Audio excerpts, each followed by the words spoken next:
Nyakubahwa Minisitiri w'Intebe mukaba Mushyitsi Mukuru, Banyakubahwa Minisitiri, Nyakubahwa Perezida w'Urugaga rw'Abikorera,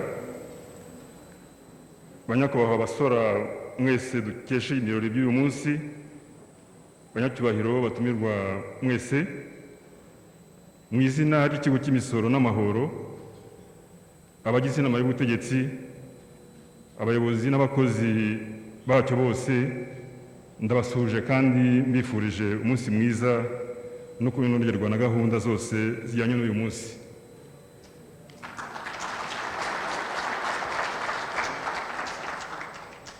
Mbanje kubashimira Nyakubahwa Minisitiri w'Intebe kuba nanone mwaje kwifatanya natwe muri ibi birori byo kwizihiza ku nshuro ya 18 umunsi mukuru wo gushimira abasora. Kuba nanone mwaje kwifatanya natwe uyu munsi ni ikimenyetso simusiga ko guverinoma idahwema gushyigikira abasora n'ibikorwa byabo by'ubucuruzi, kandi natwe ubuyobozi n'abakozi b'ikigo cy'imisoro n'amahoro bikaba birushaho kutwongerera ingufu, kuko twumva ko dushyigikiwe mu kuzuza inshingano zacu no kurushaho gufatanya n'abasora. Nagira ngo nsabe abari hano mwese mumfashe dushimire Nyakubahwa Minisitiri w'Intebe.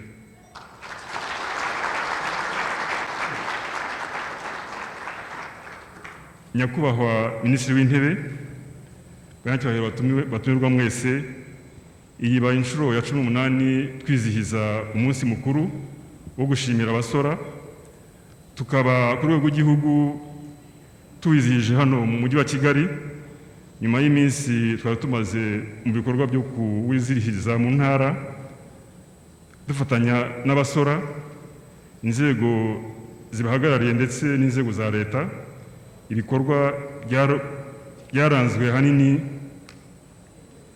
no kumurikira abasora n'abandi bafatanyabikorwa umusaruro wakomotse ku misoro n'amahoro. Tukaba twaragize n'umwanya ukungurana ibitekerezo ku buryo twarushaho kuzamura imyumvire mu gusora no ku ngamba zafatwa kugira ngo uburyo bwo gusora no gusoresha burusheho kunoga, bityo n'imisoro itangwa irusheho kwiyongera.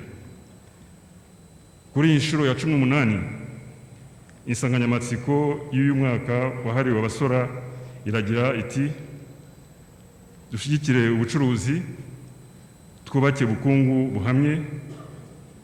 Iyi nsanganyamatsiko ijyanye n'inshingano dufite yo gukusanya amafaranga leta ikoresha mu bikorwa binyuranye by'iterambere,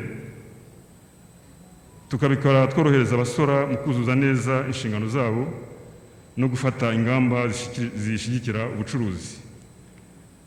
Nyakubahwa Minisitiri w'Intebe, Banyacyubahiro batumirwa mwese, mu rwego rwo kwinjiza amafaranga mu isanduku ya leta, mu mwaka ushize w'ingengo y'imari ya 2019-20 twashoboye kwinjiza mu isanduku ya leta amafaranga agizwe n'imisoro n'andi atari imisoro angana na miliyari 1,516.3 ku ntego twari dufite ingana na miliyari 1,589. Intego rero yazweho ku gipimo cya 95.4.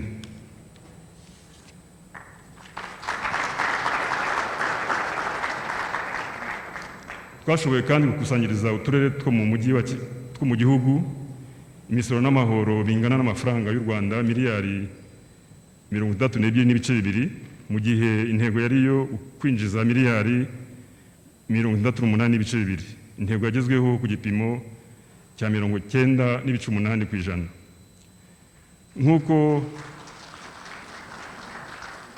Nk'uko twese tubizi, icyorezo cya COVID-19 cyakomye mu nkokora ibikorwa byinshi mu gihugu cyacu ndetse no ku isi hose, ku buryo byagize ingaruka ku ikusanywa ry'imisoro n'amahoro.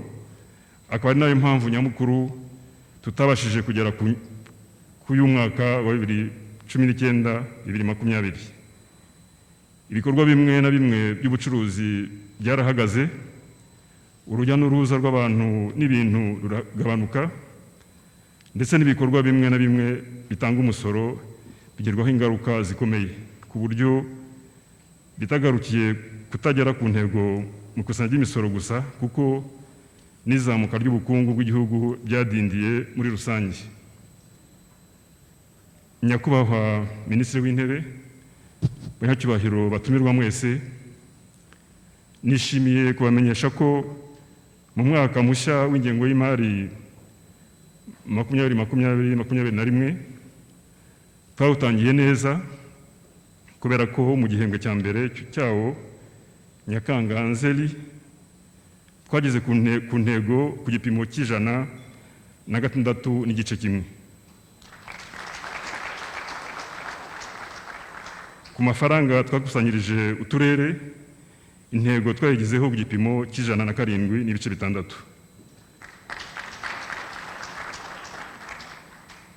Kugera ku gihembwe cya mbere cy'umwaka dusanga byaraturutse ku ngamba zo kuzahura ubukungu bw'igihugu yashyizweho, ndetse no gufungura bimwe cyangwa se byinshi mu bikorwa by'ubucuruzi byari byarahagaze, byatumye habaho izamuka ry'umusoro ku nyongeragaciro ndetse n'umusoro ku byacurujwe twita excise duty.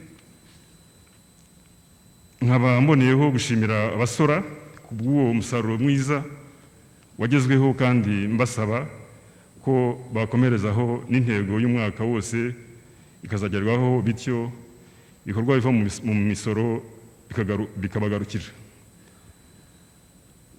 Nyakubahwa Minisitiri w'Intebe, banyacyubahiro batumirwa, nubwo hari intambwe nziza zigenda ziterwa mu bijyanye no gutanga imisoro n'amahoro, ntabwo turagera heza dushaka mu rwego rw'imisoro. Nk'iyo turebye uruhare rw'imisoro ku musaruro mbumbe w'igihugu, iyo bita tax to GDP ratio, ruracyari hasi tugereranyije n'igipimo mpuzandego cya 24% cy'ibihugu bifite ubukungu buciriritse, middle income countries, ndetse n'icya 34% ku bihugu byateye imbere mu bukungu. Iyo tunarebye nanone imisoro leta yigomwa, tax expenditure, hagamijwe korohereza ishoramari, ubu igeze ku gipimo cya 4.4% by'umusaruro mbumbe w'igihugu, bikaba bigira nabyo uruhare mu kugabanya igipimo twifuza kuzamuraho uruhare rw'imisoro ku musaruro mbumbe w'igihugu. Ubwitabire mu gusora umusoro ku mutungo utimukanwa, property tax, nabwo turabona bukiri hasi. Twebwe rero nk'ikigo cy'imisoro n'amahoro, by'umwihariko ku bijyanye no kuzamura igipimo cy'uruhare rw'imisoro ku musaruro mbumbe w'igihugu, tax to GDP, hari ingamba twumva zigomba gufatwa kugira ngo tubigereho. Turebye nko ku musoro ku nyungu, kwagura inkomoko y'umusoro ku nyungu, abagomba kuwutanga bakawutanga bose nk'uko amategeko abiteganya. Muri urwo rwego hari ibyakozwe n'ibyo duteganya gukora. Twakoze inyigo igamije kumenya abantu ku giti cyabo bafite ubutunzi bwinshi, ibyo bita high net worth individuals. Ibyavuye muri iyo nyigo bikaba bizashyirwaho mu gutegura politiki ku misoreshereze yihariye kuri icyo cyiciro.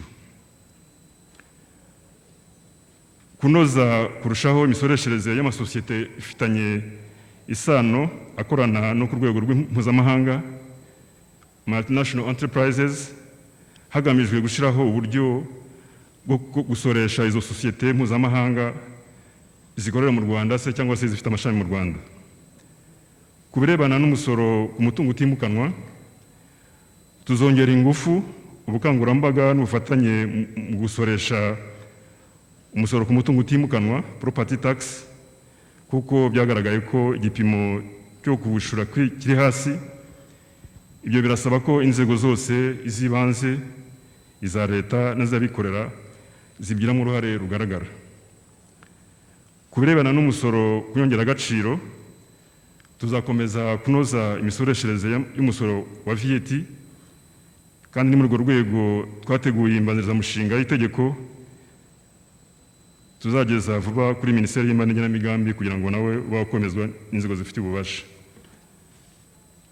Twashyizeho kandi uburyo bunoze dutangira n'ubuntu bworohereza abasora mu gutanga inyemezabuguzi hakoreshejwe ikoranabuhanga cyangwa se IBM version 2. Tukaba dusaba abasora bose bakoresha ubwo buryo, kandi dusaba n'abaguzi bose muri rusange gusaba inyemezabuguzi itangiwe mu ikoranabuhanga mu gihe cyose baguze. Ku birebana n'ubucuruzi bukorwa binyuze mu ikoranabuhanga, muri ibi bihe by'umwihariko turabona ibikorwa byinshi by'ubucuruzi bikorwa binyuze muri murandasi, iyo twita digital economy. Ntabwo rero twasigaye inyuma mu gushaka igisubizo mu gusoresha ibikorwa by'ubucuruzi bikorwa muri murandasi. Hari amwe mu mategeko twamaze gutanga ibitekerezo kugira ngo ubwo bucuruzi busoreshwe, tukaba dusaba ko ayo mategeko yaza kwihutishwa kugira ngo dutangire vuba gusoresha. Turahamya ko izi ngamba hamwe n'izindi zose tuzashyira mu bikorwa zizadufasha kuzamura igipimo cy'uruhare rw'umusoro ku musaruro mbumbe w'igihugu nk'uko bimeze mu bihugu byateye imbere. Nyakubahwa Minisitiri w'Intebe, banyacyubahiro batumirwa mwese, muri uyu mwaka wa 2021 biteganyijwe ko tuzinjiza mu isanduku ya leta imisoro n'amahoro ndetse n'andi mafaranga atari imisoro bingana na miliyari 1,534,4 ku rwego rw'uturere tuzakusanya imisoro n'amahoro bingana na miliyari 75,900,000.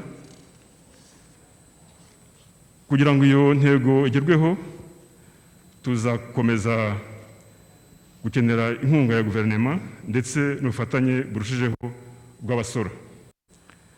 Natwe twijeje abafatanyabikorwa bacu bose ko tuzakomeza kunoza imikorere yacu kugira ngo serivisi dutanga zirusheho kuba nziza, kandi dukomeza kugira uruhare rugaragara mu iterambere ry'igihugu cyacu. Ndabashimiye mwese, mukomeze mugire umunsi mwiza, murakoze. Arakoze cyane Komiseri Generali wa Rwanda Revenue, mumfashe twongere tumushimire cyane.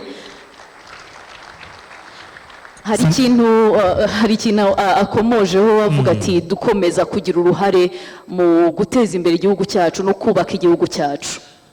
Urebye mu mwaka w'2001 dusubiye mu mateka gato, yego, uburyo twasoraga ni kumwe umuntu yibwirizaga.